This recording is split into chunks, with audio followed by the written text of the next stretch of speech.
Success shouldn't feel this exhausting. If you're winning on paper, but burning out behind the scenes, you aren't failing.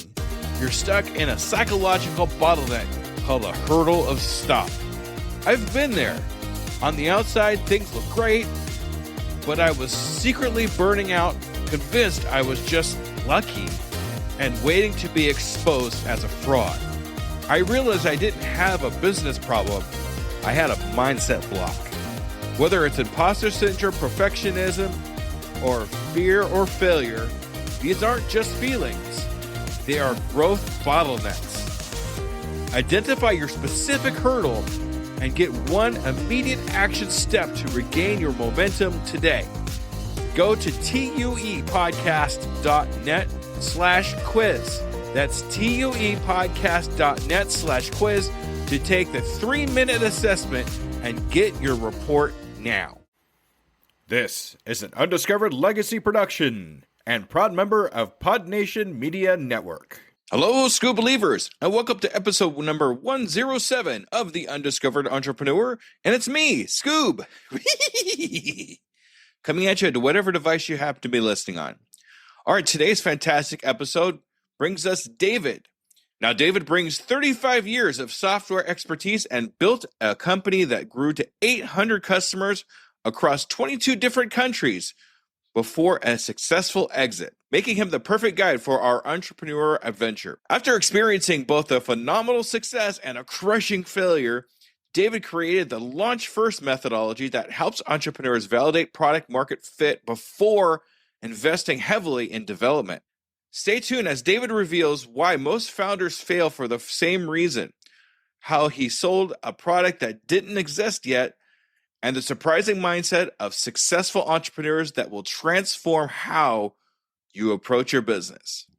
So, Scoop Believers, let's listen to David. Are you ready to unlock your entrepreneur potential? Are you ready to break free from all the barriers holding you back? Then you've come to the right place. Welcome to the Undiscovered Entrepreneur, your first step in getting across the start line. I'm your host and guide, Scoop, and I'm here with one mission: to help you overcome the obstacles standing between you and the start of your adventure.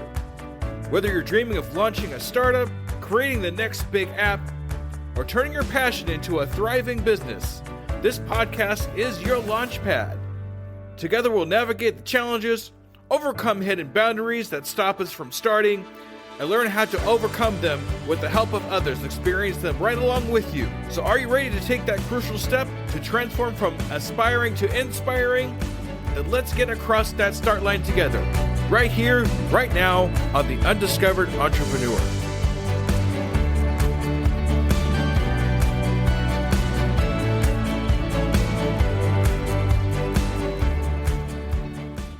Salutations, Scoop Believers, and we are here again with another amazing entrepreneur. Today we're interviewing an experienced entrepreneur. Today we're talking to Dave. Hey, Dave, how's it going? It's going great. How about you, Scoop? I'm fantastic. I'm so excited to have this conversation. Thank you so much for taking the time out of your day to be on the Undiscovered Entrepreneur. I super appreciate you. Yes, and I really appreciate you having me on your show. All right, fantastic. All right, so before we go any further, I have kind of a semi-serious question to ask you. Okay, you ready? Okay, I'm ready. All right, here we go. I am ready. All right. Are you a Scoob believer? I am a Scoob believer. All right. Thank you, David. Thanks for being a Scoob believer. That's awesome. All right, Dave, so we're going to get started here. The first thing I'm going to ask you here is I'd really like to know a little bit more about your origin story, how you actually got started in your business, how you got across the start line, what your experience was in that. Okay, all right. So, and there's really a few origin stories here. So I won't like elaborate on this forever and bore everybody, but I started out in software over 35 years ago in enterprise. I worked for Computer Associates and Texas Instruments, and then I was a consultant and did project management for software projects at Intel, Motorola, Allied Signal, Arizona Public Service. So I had all this big corporate software experience in the very early days of my career. Then in 92, me and a partner started a software company in the logistics inventory management route distribution world. And it was the first Windows product in that industry because Windows 3.1 was brand new. It was the first version of Windows that actually people could use. And people were looking for something that was for small companies that could use something on a PC instead of having to get a big Unix box and green screen. And this is a long time ago, 92. And we didn't start this company with the idea that we're going to build a big company. We did it with the idea that we knew we wanted to start a software company at some point. We thought we could get our feet wet in this industry and basically food and snack food distribution. And despite every effort on both our parts, we ended up building the company up to 800 customers in 22 countries over the next 8 years. And we sold it in 2000 to a publicly traded firm out of Toronto. And so that was my first experience. I was VP of products for that company for the next few years, and I had a successful exit. Then a few years later, I started another software company, and that one, I didn't follow the same playbook. I thought I knew what I was doing, and I didn't. And that one I failed. So now I'm licking my wounds from my second software company, which was a failure, thinking to myself, wait a minute, what happened? Because the first one was successful. Anyway, so from the ashes of that failure, I started my current company, Techies. That was 18 years ago. And since then, we've worked with over 90 software startups, mostly B2B software startups. A few of them really successful, but the vast majority of them failed. And they failed all for the same reason, and for the same reason that I failed my second time. And that's just they wait way too long to validate product market fit. And the only way you can do that is to start selling your product even before you have it. Anyway, so that's my origin story. It's amazing to me how what we can do with ourselves when we have a subject we really love when we talk about and we talk about other people, you being software and that kind of thing. But when we first start out, it's not like we know this is what we're going to do, but we've learned all these great things along the way. It's like, why don't we turn that into something? Right. And that's exactly what you did, is you turned it into the software programs. I mean, we got to be close to the same age because I'm remembering just about everything you're talking about here. So, right, yeah. So that's great. I really love that. And we never really know exactly what we're doing. I mean, that's kind of part of the fun if you really think about it. It is. It is. And thank God we don't know what we're doing, because if we look back at 3 or 4 years later, think, oh God, I'm glad I didn't know what I was getting myself into, or I might never have done this. But now I'm here and I've built something. And I see that often for the entrepreneurs that find a path to success.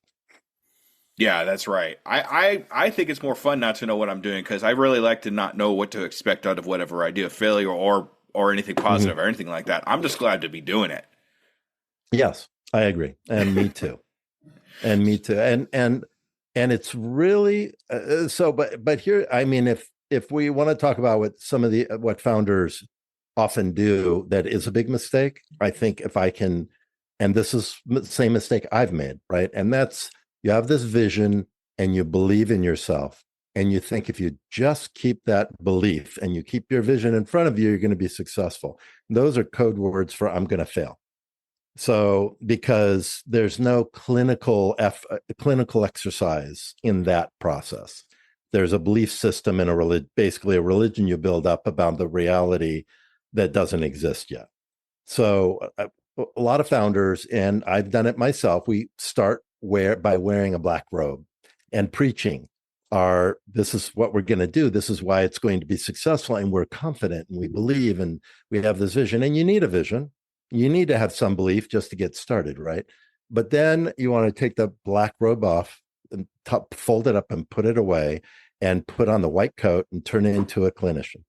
And everything has to be measured and everything has to be tested. And you have to recognize that everything that you believe in are all assumptions. And if you can't prove those assumptions are real, then you don't have a business to build. So it's all about testing and proving and testing and proving.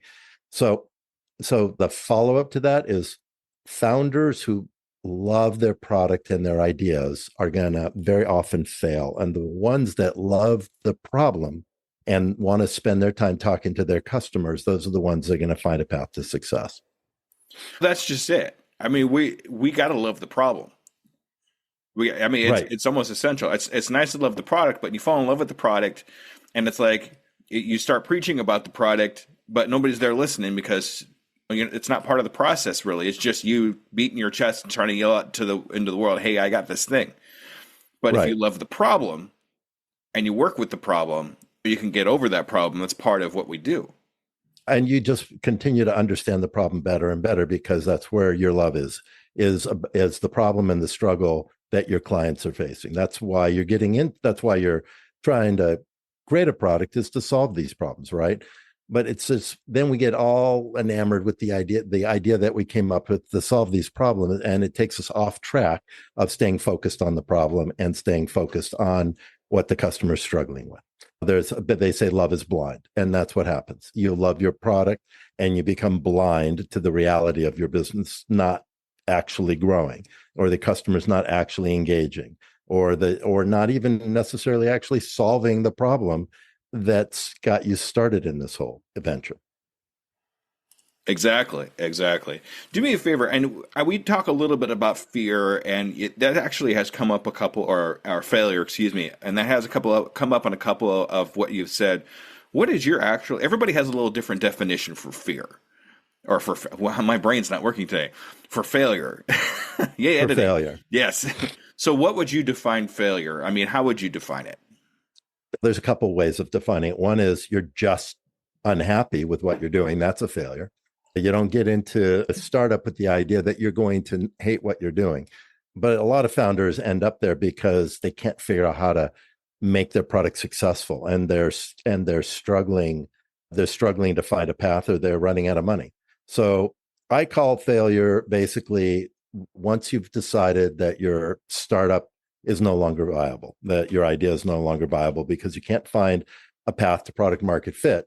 And the definition of product market fit in a B2B software world, because that's my world, is that you're selling enough product at a high enough cost with a high enough closing ratio that your lifetime value of the customer that you're acquiring versus the cost that it is to acquire each customer is roughly a 3-to-1 ratio or higher.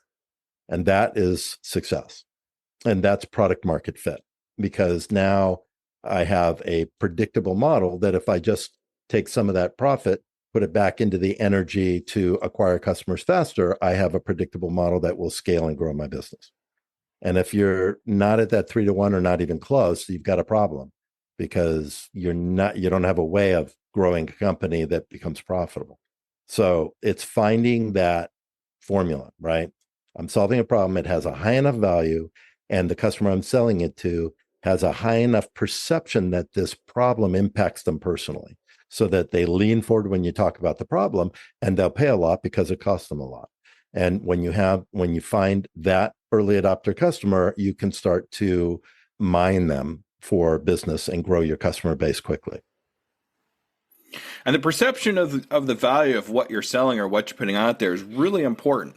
You have to understand that the customer's perception of value is going to have a couple of things in there that will let them know that it's important, that it's something that they can actually use. For example, and this has come up a couple of times for me too, is the cost of the product, of whatever it is that you're putting out there. A lot of us seem to want to undercut ourselves and have a really super low cost, and suddenly it's a race to the bottom. Right. Yes, I agree. And if you don't really understand your early adopter customer, so I always say that if you're a starting out entrepreneur and you've got an idea, you can probably target lots of different niches. So it's important to know what they all are. However, you can only pick one niche initially.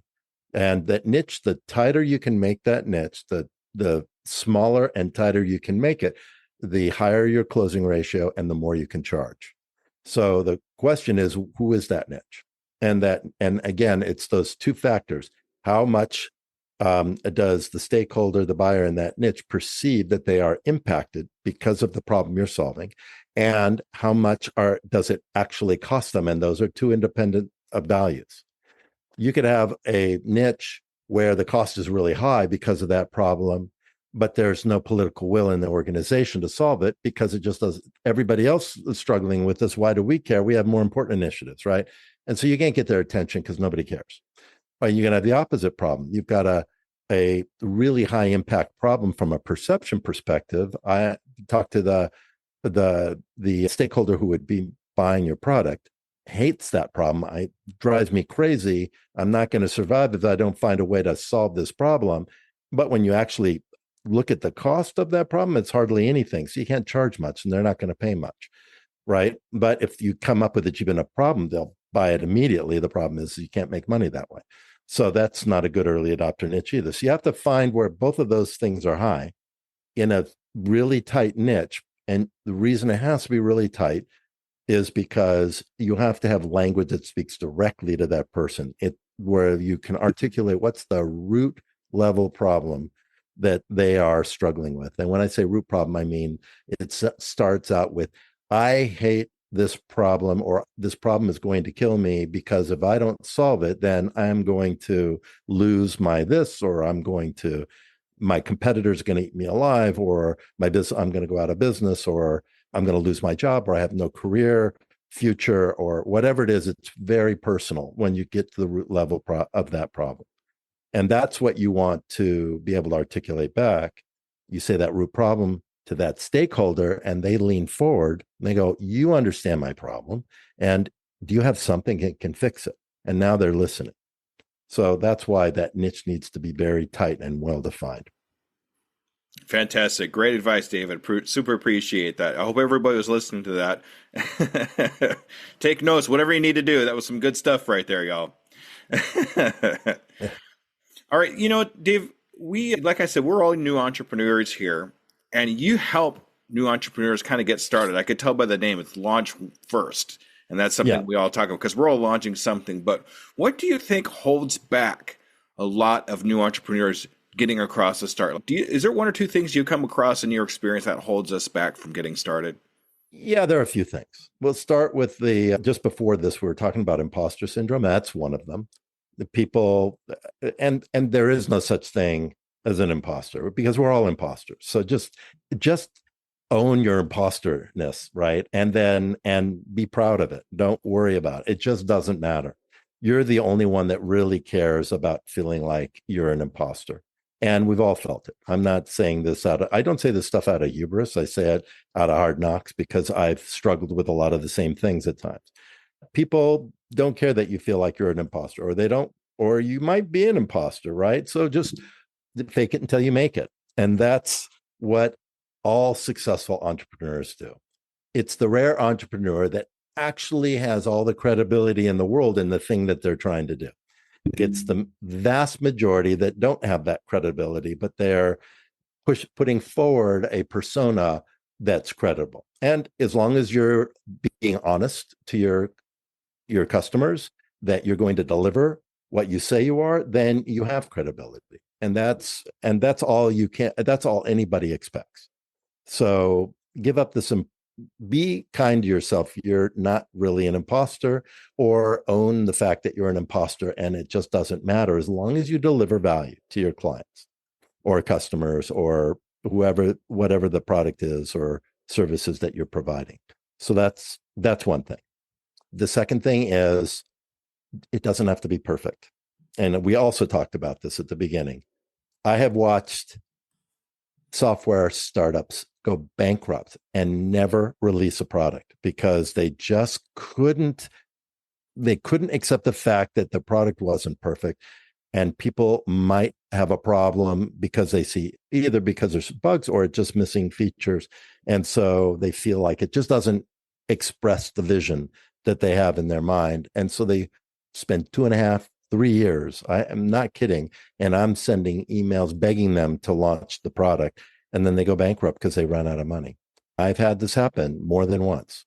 I'm not going to stop developing because it's their product and they want to keep going forward, but I beg them to launch it. This is good enough. Why do you need all these features? If people struggle with the product, that will inform you and give you a lot of really important information that you won't have if you don't put the product out in the market. And launch first is literally the opposite of those founders that can't, what I call failure to pull the trigger syndrome. They cannot pull the trigger and launch the product. So what we do is we actually launch the sales and marketing engine with an animated design prototype, no product. And we go out and we do the hard thing first, which is we ask people to pay us money for a product that doesn't even exist yet. And if you've nailed down that target market properly, and you know who that early adopter is, and you understand the value proposition, and the problem's big enough in terms of cost and personal impact, and you're offering a big enough value for them to buy in early, you can actually sell your product in enough numbers to get to that 3-to-1 ratio, that golden ratio for a SaaS B2B product. And there are many examples of doing this. People go, you can't sell a product that doesn't exist. That's just not true. Elon Musk is a perfect example. Before he was Elon Musk and his electric sports car that didn't exist, and he raised a fortune on that thing, which was his foundation for starting Tesla. So, and that car didn't come out until I think a year or two ago. Yeah. There was no Tesla sports car. And he was selling that, and he sold thousands of them in a decade ago, or however long it was, before there was any kind of Tesla car on the market.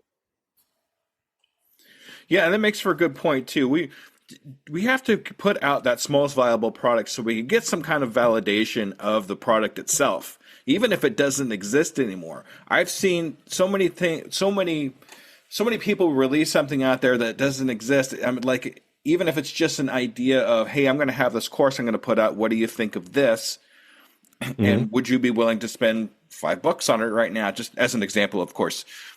Right. So here, you don't even have your course set yet, but people are already saying, oh, that sounds great. I could really use that. And putting their hard-earned money out there to buy a product that doesn't even exist yet. Then if you get enough people to actually buy into it, now you know that it's going to be a viable product, something people already want.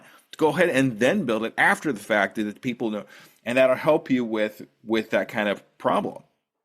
Right. And also now when the product does come out, you're going to get a lot of feedback from people who are invested in the product. A lot of software companies will release free betas because they have an MVP, which means minimal viable product. So it's a small piece of which is what you should do if you're a software company, is release an MVP. It's a small part of your vision. It doesn't have all the features, and and again, it's that imposter syndrome thing. They don't feel worthy that they can charge for it yet, so they put out free betas to get feedback, and that's a mistake because they're not finding out whether the product actually has product market fit and people will buy it, even if they get people to start using the beta. Because then later on, they turn on the revenue engine. They've been getting feedback from a non-invested beta users.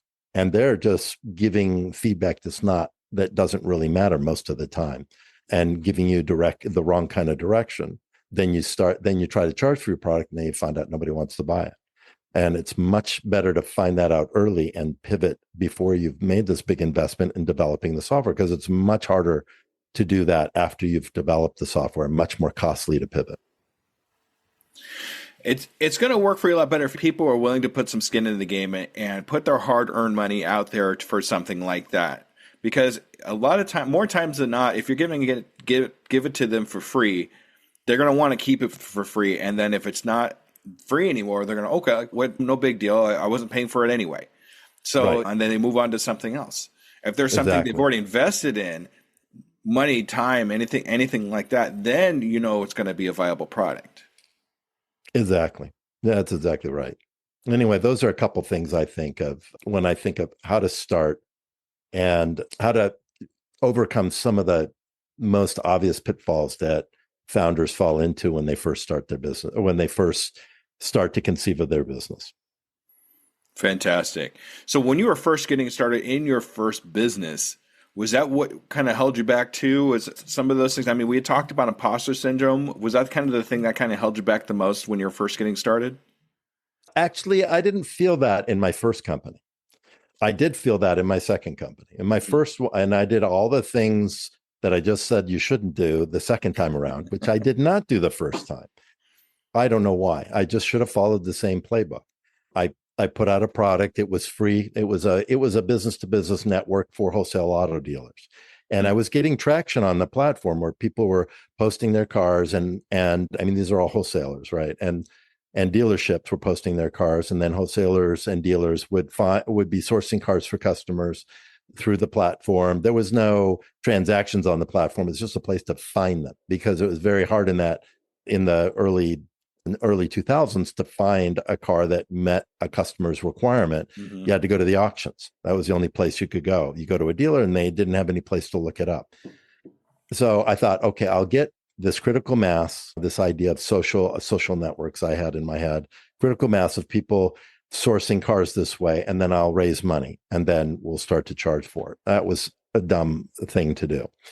And I did actually get offer for investment. I was trying to raise 1.2 million and I got that offer, but they wanted way too much equity. And so I declined it and I never got another offer. And then I ran out of money and had to start Techies. So it is and it was much easier to raise money back then than it is now. I should have started charging for the product right away. And I should have just offered good enough value for people buying in early so that they would be willing to buy in early, and they would have helped build a network much faster because they would have been invested users. So I just didn't follow the same playbook. And the first time around, I started charging for my product day one. And it took a while to get my first customer, but we were in that day in the early 90s, this was through trade magazines. We had every 2 weeks, a copy of the magazine would come out. We'd have a quarter page ad. And by the third week, we started getting some orders for our product.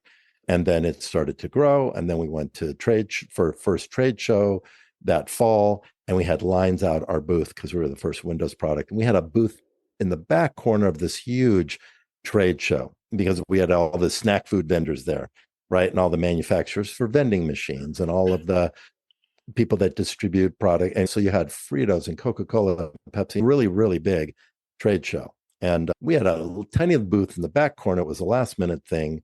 We had literally a plastic sheet that had our name on it, right? And a PVC pipe pushing it out so you could see it from both sides of the aisle because we figured nobody'd ever find us. And we had people lined out of our booths for 3 straight days. We had security coming over, telling us we had to break up the crowds, and we would just wave them away, say they're not our responsibility. You got and for 3 days we didn't eat from the time the show would start every morning until it closed in the evening, and about 45 minutes later we wouldn't eat the whole day because there was no time. We're just demo, and selling, and we sold lots and lots of our software those first trade show. So we had no idea whether we were imposters or what, but we had the cheapest booth in the whole place and probably the busiest booth in the whole show. And we had no idea what we were doing. All right. The second time around, I thought I knew what I was doing and I did it all wrong. I should have done it just like I did the first time. Go out, sell early and sell and let your buyers guide you. Yeah, that's good advice. Let your buyers guide you. They're the ones that are going to be buying the product. They're the ones that we have to model things after. So what a great experience, though. That sounds like a blast. It was a blast. I mean, very heady, right? It gives you the wrong idea about why you're successful and your own ability to be successful, right? Because you have to do the right things. It's not always, sometimes you get lucky. Sometimes you just have great instincts. There are people that really have those instincts, but the people that have those instincts don't believe they're great. Most of them, they are high anxiety people that are just afraid everything is going to cause them to fail. And so they think they contingency plan like crazy. So they have execution plans like crazy out of their heads, no matter what happens in the market, with their customers and their business, they know what they should do if things slip left or they slip right, because they expect that something is going to take them out. There's a podcast called The Happiness Lab, and the woman who runs it is Laurie Santos. She's a Stanford professor. It's actually a pretty big podcast, and she did one of her episodes on this exact about what makes really successful serial entrepreneurs. And when you ask them, they'll say, I was just in the right place at the right time more than once, right? And you scratch the surface just a little bit, and you find out these are high anxiety people who are just brilliant and constant contingency planners, because they know something is going to take out their business and they stay up at night thinking about what that could be and how they would shift if that happens. So no matter what happens, they feel lucky because they've thought about how to deal with it, right? And most of us don't do that. And she was saying the myth of power of positive thinking.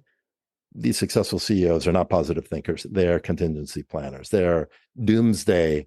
They're trying to fight off the doomsday, no matter where it comes from. Anyway, so that's, I've ever since I heard that episode, that was several years back, I think about that and I know it's true. It's been true in my life too.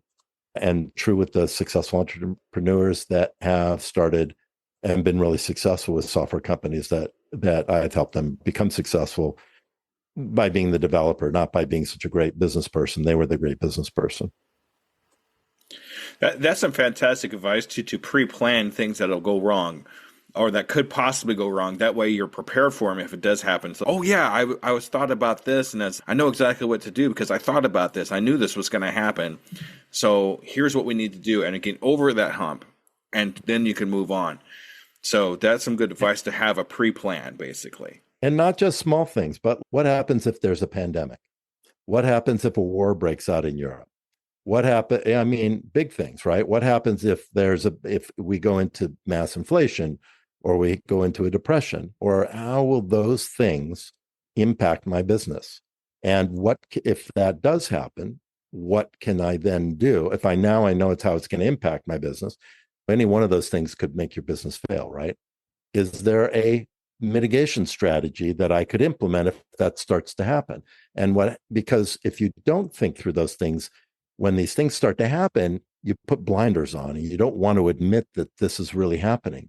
But if you've thought about it and what it will do to your business, the impact it'll have, then when it starts to happen, you're aware of it. You can recognize the impact that it's going to have or is starting to have, and you can start putting things in place to mitigate, to avoid that impact. Exactly. That's awesome. That's good advice. This next question I ask all my entrepreneurs. I think you might have answered it already, but does not sound like I'm rehashing something over again. I like to ask them this because I'm sure. I mean, you've done a lot of podcasts. You get what's your hardest pitfall? What's your hardest problem? Blah blah blah blah blah blah. I'd like to know what your hardest pitfall is that you're most proud of. I'm so glad this pitfall happened because the outcome of the pitfall had something really amazing for me then on the other side of it. So what was like that? What was that for you? Okay. So I was successful selling my first company. All right. There's no question this was my biggest pitfall. I sold it. I had the option to sell it for mostly cash, but I didn't. I sold it for mostly options, 95% options. And it was worth $10 million on paper. This is 2000, right? March of 2000, right when 3 months before the internet bubble popped. And the company that acquired us was on a rocket ship. They were a logistics company, an internet-based logistics company.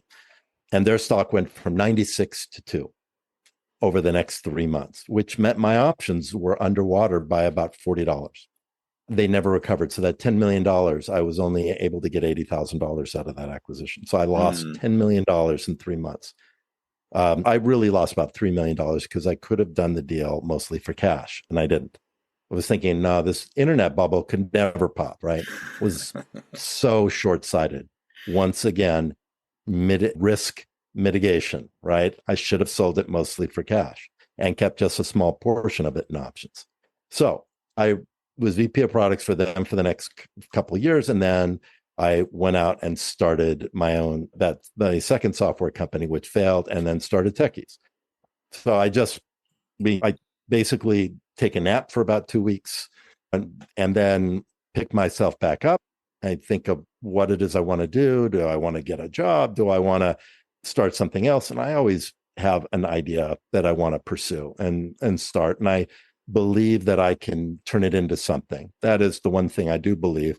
And then I just dig in, muck and grind, and build it from ashes into something small. And then it starts to grow. And Techies it was out of those ashes. Fantastic. So basically, if you didn't go through all that, Techies probably wouldn't even exist. Oh, it would not exist for sure. It would not exist. No, I'd be if I had that $10 million, who knows where I'd be right now? It'd be very different, right? If I was success, if I ended up cashing out of that properly. And I have a great company now, and I love what I do. And I've learned more than I can say working with so many different entrepreneurs and startups. I'm watching and from a lot of their failures and some of their successes. And I say some of their successes because a few of them are very successful, but most of them not, right? So that's why I came up with launch first methodology, because it's a way of really mitigating risk and getting to cash flow quickly. But it's hard for entrepreneurs to do that. They don't want to ask people to give them money for something they haven't created yet.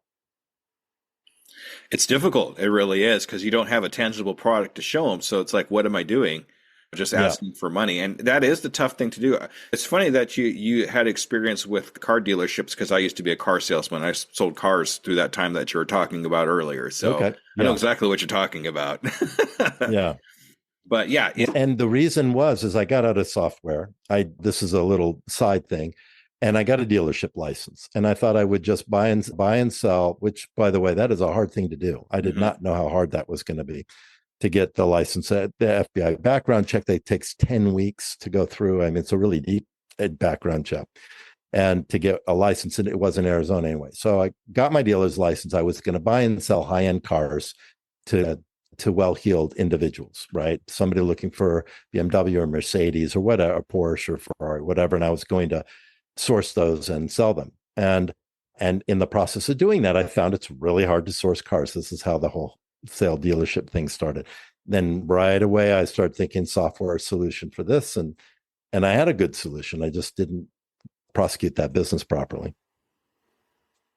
That's okay. We forgive you, because we like techies better anyway. Yeah, me too. That was it was a long time ago. I've made plenty of mistakes, but I've done some things right too. But I love watching my customers be successful. That's probably the most important thing, the most fulfilling thing.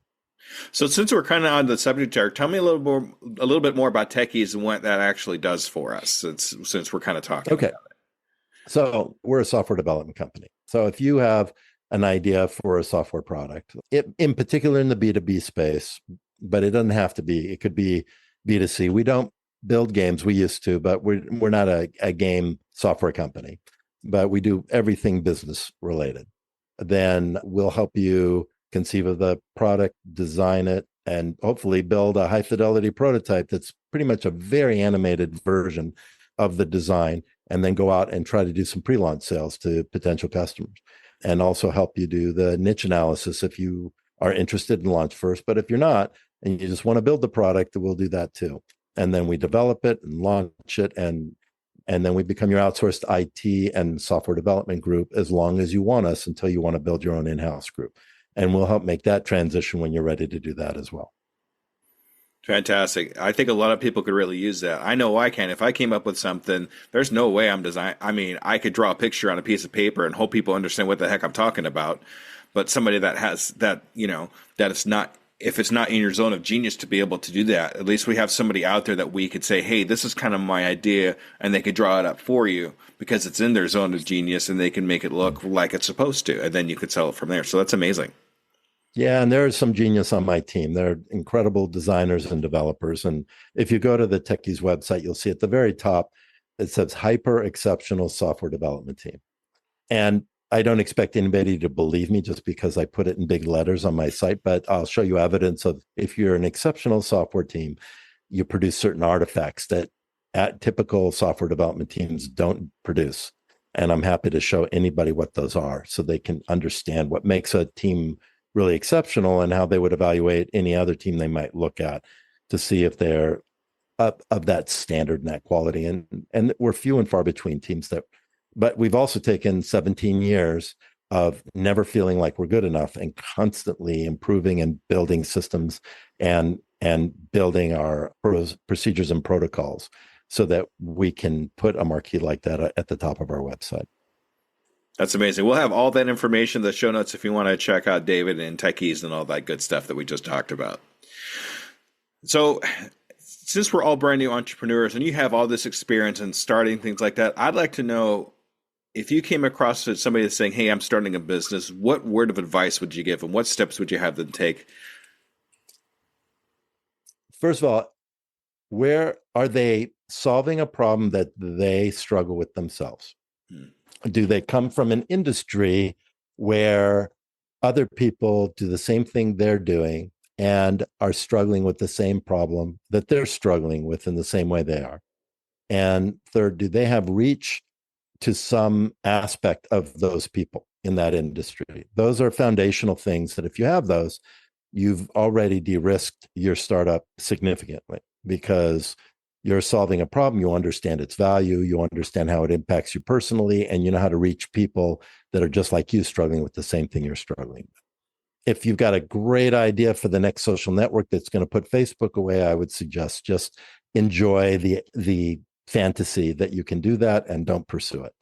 It's people think that you have to come up with a unicorn idea, and that's also code words for I'm going to fail. Yeah, if you build something of real value, you should be shooting for $1 million in revenue in a couple of years, 3 to 5 million in 3 to 5 years. And that will build a beautiful lifestyle and a growing profit, and your evaluation that can give you multiples of that in 5 years. You could have a 10, 15, $20 million exit. That's pretty solidly successful from my perspective.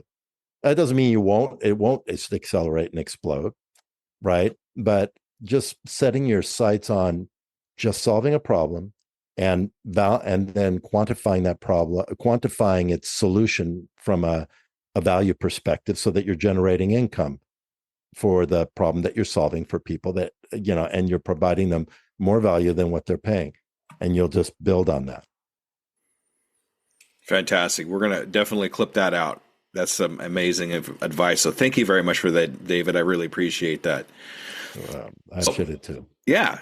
So all my guests, I do this with all my guests. In 6 months, where do you see you and your company? Do you have a 6-month goal for you and your company? Yeah. So my goals are, I do have 6-month goals. I have a 1 year goal. I've got a 2 year goal and a 3 year goal. So I'm building my company up with the idea that it'll have the infrastructure so it can run independently of me. Right now, it cannot.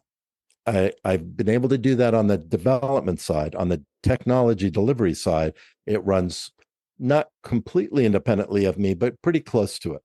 My team they don't need me for much anymore, where I used to have to drive it all. Now I need to do that on the business and marketing and sales side. And right now that's completely dependent on me. So that will take me a good probably 2 or 3 years. In the process of doing that, one of the things that I want to transition into is start to become a software company again, as opposed to just a services company. So we'll be a blend, right? We'll still do software development for other people, and we'll have our own products.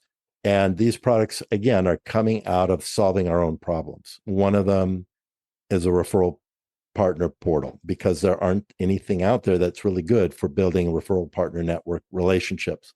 There are for channel partners, there are for affiliate marketing, but not for just loose referral partner relationships. So we're building that. And that actually, MVP will be ready this week for that. And for anybody out there that is interested in using it, it's going to be free for some time to use. And then if you've been using it for free, it'll be grandfathered once we start charging that whatever you've built, whatever network you've built up in that amount of time, we're not going to charge you for any of that, only for going forward.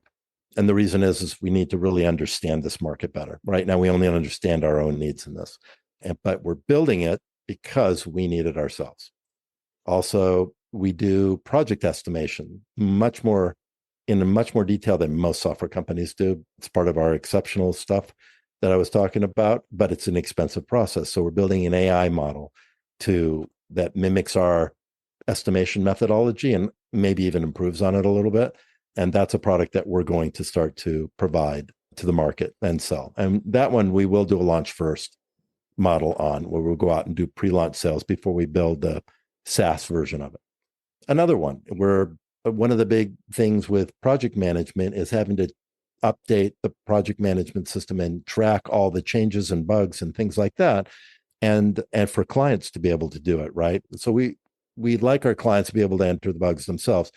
They don't necessarily follow the right format when they do it. They'll often offer put the same thing in multiple times over a period of months. Even our tech team does that, right? And it's hard to realize that so we're building an AI engine that'll have a voice front end where you can talk to it about your project, say, hey, I found a bug, and it knows your project very well and can say, hey, I found a bug. I see that bug's already been reported, and this is the build that it's planned on being fixed in. Do you want to change its priority? Here's the bug. Is that the same bug as the one you have? Or no, this is a new bug. I'll go ahead and enter it for you. How high a priority is this? Here's the build plan and things like that. Or no, we've already fixed that bug, the one you're talking about. Refresh your cache and see if you still get that bug. And if not, then I'll reopen the bug. Things like, right. And it'll be AI. They can just pick up they'll have it on their phone. It'll be an app that we give them.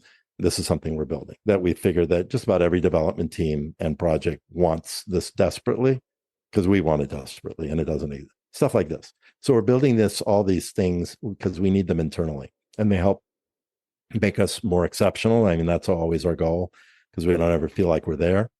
And while we're doing it, we're solving the same problems. We know other people that are just like us are struggling with the same problems we're struggling with, and we have some reach to that market. So that's that model I was talking about.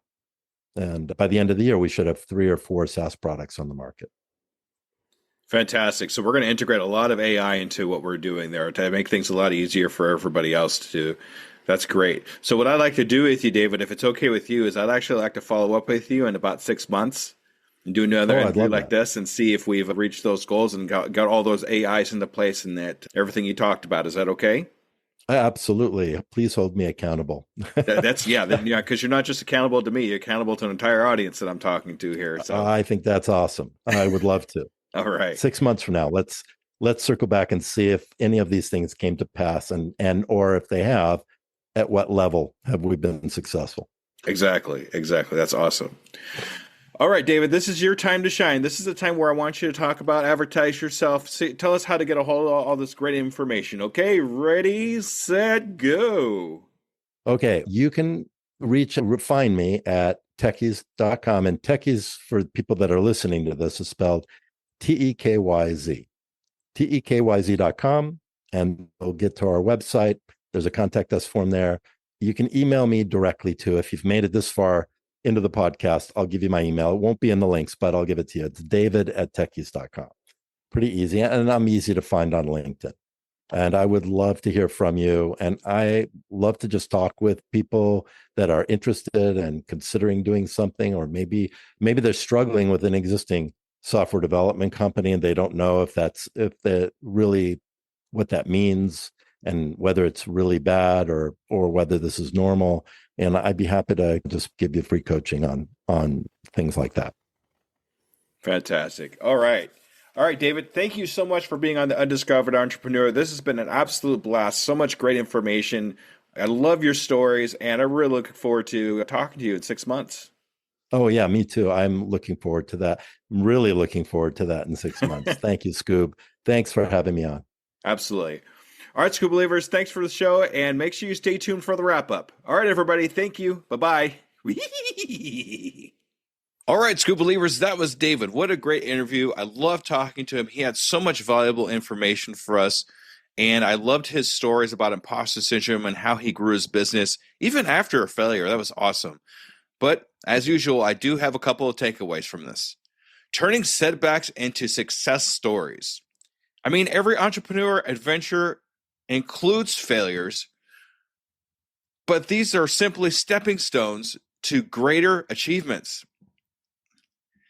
David transformed his devastating $10 million loss into the foundation for Techies, proving that our greatest setbacks often become the launchpad for our most meaningful ventures.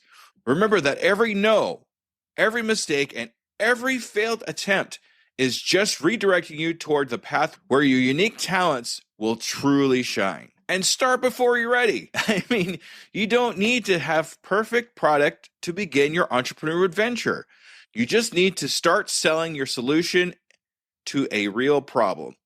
David's success came when he launched sales before his product was even fully developed, validating the market fit and building invested customers.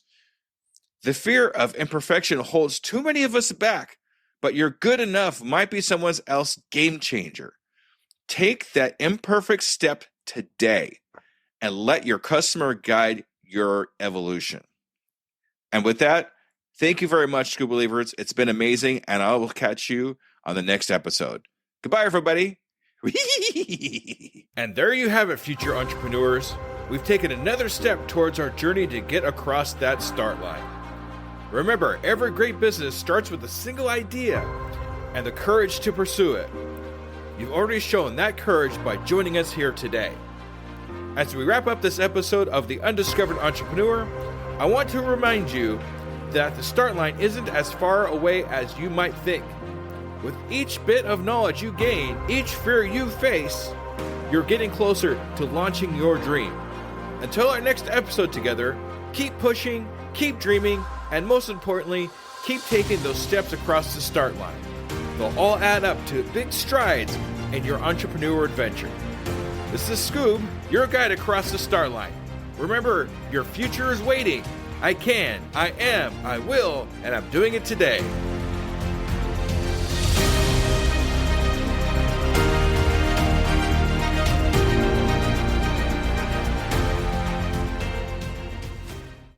Hello, Scuba Believers. Let me ask you a real quick question. How many cups of coffee have you had today? 3, 5, 7? And let me guess, you've got a Red Bull in the other hand just in case, right? Yeah, I see you. Now, here's the truth bomb nobody wants to hear. You're not building a business. You're building a caffeine dependency. Listen, I get it.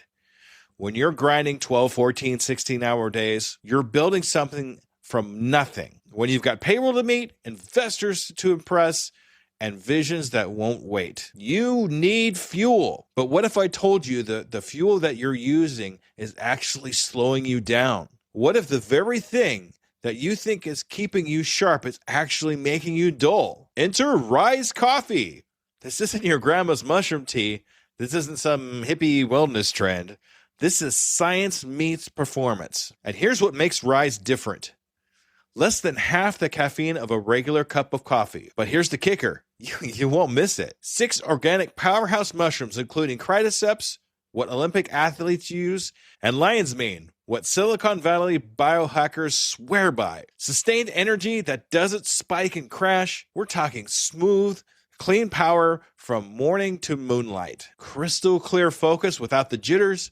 Imagine closing the deal with calm, confident mind instead of the caffeine chaos. Gut health and immune support, because what's the point of building an empire if you're too sick to enjoy it? So here's the challenge to you. Stop borrowing energy from tomorrow.